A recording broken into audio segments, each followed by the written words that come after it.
مو مشكله، انا اتصرف معاه، ان شفت اتصرف معاه. الحين رايح بالطريق. يلا يلا، شوي يكلمك. مع السلامه. عمي ابو سالمين، انت تدينا ولا تقول يا عمي واصل الكويت؟ قول لنا دق علينا على الاقل. من؟ بدر! يا عمي بدر، يا هلا عمي يا هلا يا عمي.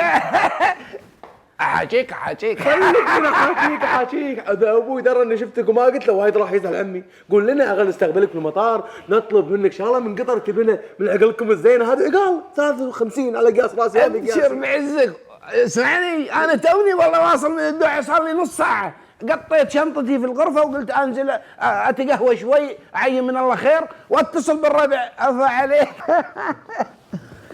طمني عمي، شلون الدوحه واهل الدوحه؟ ابشرك الحمد لله، الدوحه بخير وعز لله الحمد. شلون سوق واجف عمي وخبز الرقاق اللي برا والحركات هذه؟ ان شاء الله يا رب ازمه وتعدي. مو بناقصنا الا شوفة اهلنا اللي حرموهم من شوفتنا وحرمونا من شوفتهم. شفت اللي صار يا بدر؟ والله انه شيء لا على البال ولا على الخاطر. مزقوا اهم ما كنا نفتخر فيه في الخليج، الترابط والقرابه والدم الواحد. حسبي الله ونعم الوكيل. اذكر الله يا عمي، وان شاء الله كل الامور بتنحل. بعدين الظفر ما يطلع من اللحم، وكلنا بالخليج اهل وجماعه. هذا اللي نعرف احنا، وهذا اللي متاكدين منه. لكن انهم اللي يتعاطف مع قطر يسجنونه. الله كريم يا عمي، ويبقى خليجنا هو البيت العود اللي ضمنا كلنا. 6 غرف في بيت واحد، والله لا يغير علينا. صح لسانك.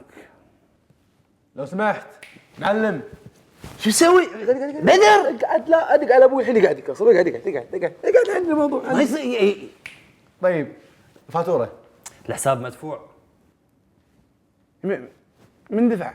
في واحد كان قاعد هون ووصاني، قال لي حساب القطري هو بده يدفعه، كتب لك كلام على الورق وقال لي اعطيك اياه.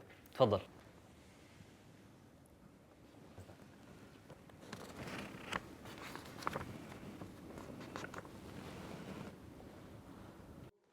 مهما صار نظل اخوان، اخوك السعودي ونشوفكم قريبا.